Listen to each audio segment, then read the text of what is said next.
Along the East African coast, where the vast, ancient waters of the Indian Ocean gently lap against sun-baked shores, a silence hangs heavy. Not an empty silence, but one thick with echoes. Echoes of distant sails. Of forgotten languages. Of a power struggle etched deep into the very bedrock. What stories does the ocean itself remember? What secrets do these eternal currents carry from bygone eras, whispering them onto the land?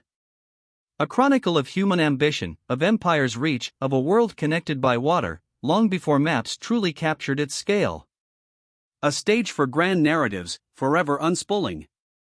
At the heart of this oceanic narrative lies Mombasa, an island city. A vibrant pulse for centuries, a crucial port where monsoon winds dictated the rhythm of arrival and departure. And here, overlooking its strategic harbor, stands a monument to defiance, to ambition, to survival. A structure that has witnessed more ebb and flow of power than perhaps any other along these shores. It dominates the skyline, its coral-hewn walls seemingly impervious to time or the elements. A silent guardian.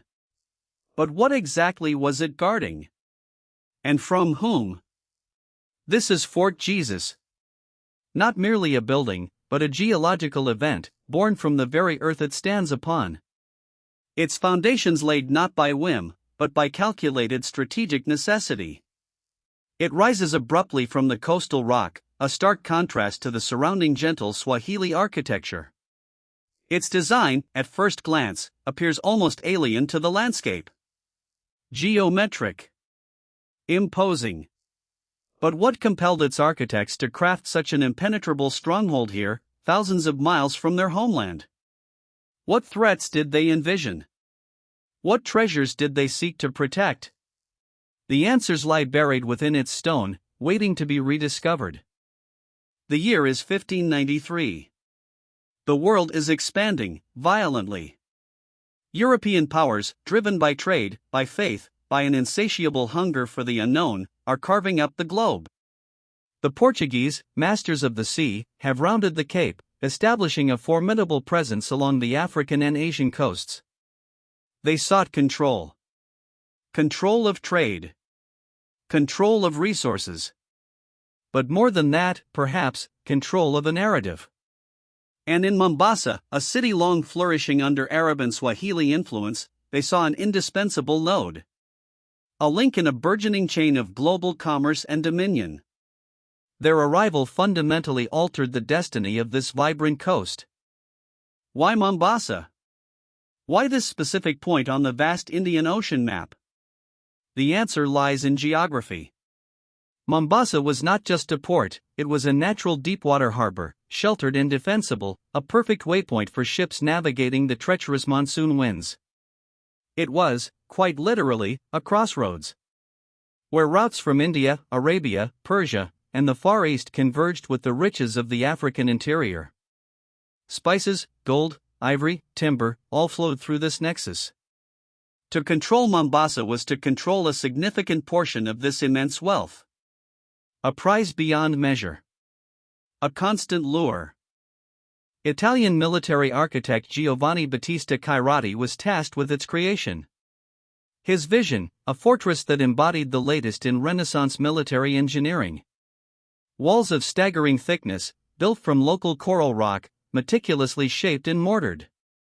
Bastions that jutted out, allowing for devastating crossfire. A dry moat. Cannon emplacements covering every angle of approach.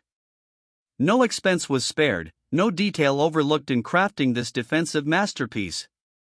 It was designed to intimidate, to deter, and if necessary, to withstand a siege of unimaginable ferocity. A declaration in stone. A testament to a new era of warfare. The fortress, named Jesus by its devout Catholic builders, was not welcomed with open arms. Its very existence was an affront to the established powers and independent spirit of the Swahili city-states. Almost immediately upon its completion, the challenges began. Local resistance. Raids from rival Arab traders. The Portuguese, though technologically superior, were a small contingent in a vast, unfamiliar land. They found themselves in a constant state of vigilance, every shadow a potential threat, every passing dhow a possible precursor to attack. The fortress became a symbol, not just of Portuguese strength, but of the simmering resentment it provoked. Then came the ultimate test. In 1694, the Omani Arabs, a rising power in the Gulf, set their sights on Mombasa. They understood the strategic value of Fort Jesus. It was not merely a fortress, it was the linchpin of Portuguese dominance in the region. What followed was one of the longest and most brutal sieges in history. An epic struggle of attrition, lasting nearly 3 years. The Omani forces, bolstered by local allies, pressed relentlessly. The Portuguese defenders, cut off and ravaged by disease, held on with desperate tenacity. A struggle for survival. A battle for an ocean's soul. Imagine the conditions inside those walls. The relentless sun, the stifling heat. The dwindling supplies.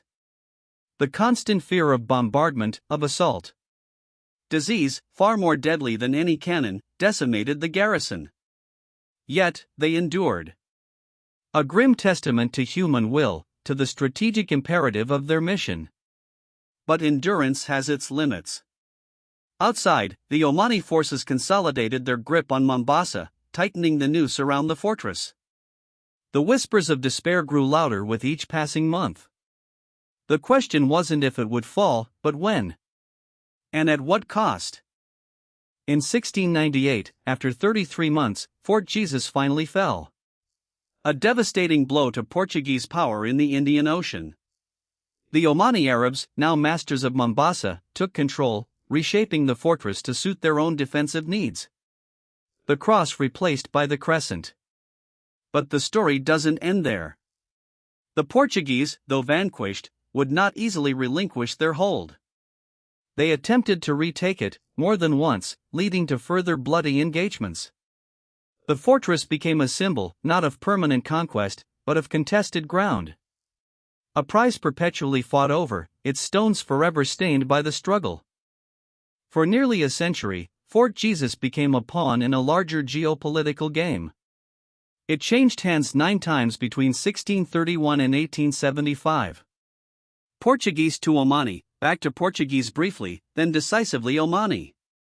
Each change of ownership brought new modifications, new garrisons, new stories of triumph and despair. The fortress absorbed these shifts, its core structure enduring, adapting. What does it mean for a place to embody so many different aspirations, so many different fears? It ceases to be merely stone and mortar, it becomes a living chronicle, a physical manifestation of an entire region's tumultuous history. A deep memory. Beyond the battles, what was life like within these formidable walls? For the soldiers, it was a harsh, isolating existence.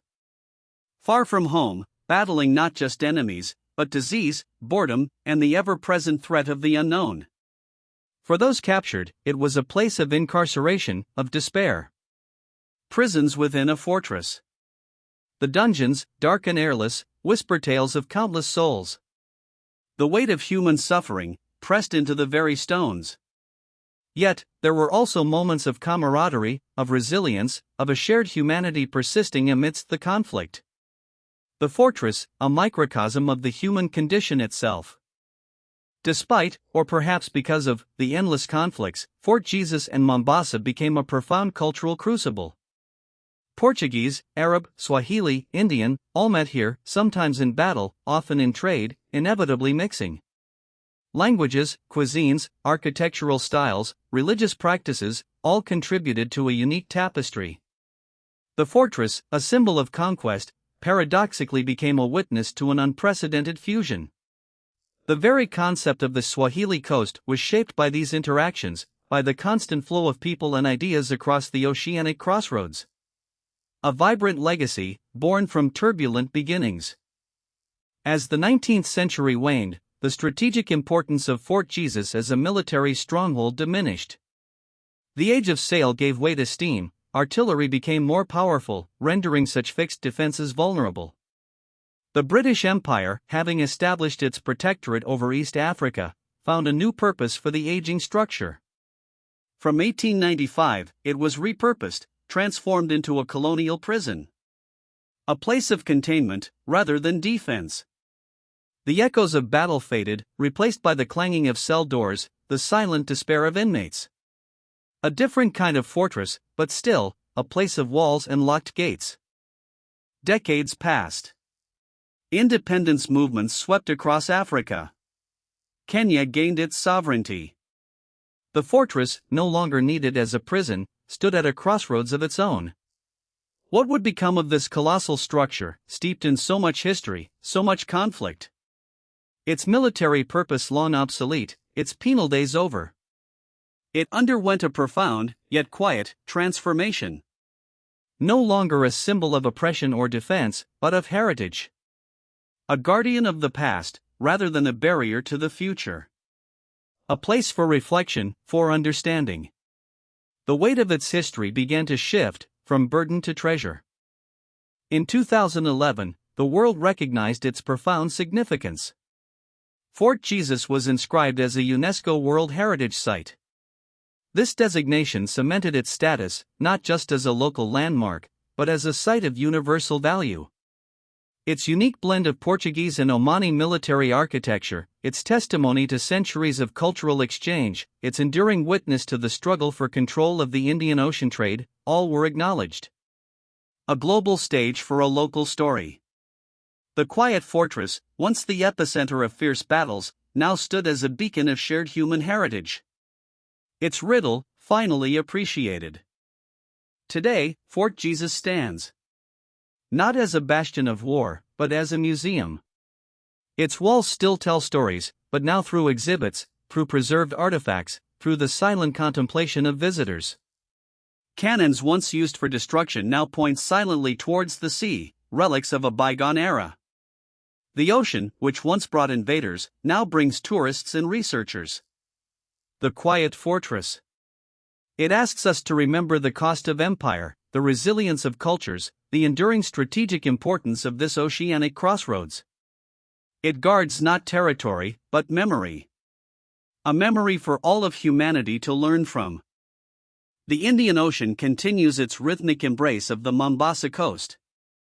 Its vast expanse, once traversed by caravels and dhows, now sees modern container ships and fishing boats. Yet, the currents remain the same. The monsoons still blow. And Fort Jesus, the quiet fortress, continues to watch. It is a sentinel of time, a guardian of stories untold and retold. Its existence reminds us that history is not static, it is a living, breathing entity, constantly reshaping our present, informing our future. What new narratives will these ancient walls witness? What new questions will the ocean whisper? Only time will tell.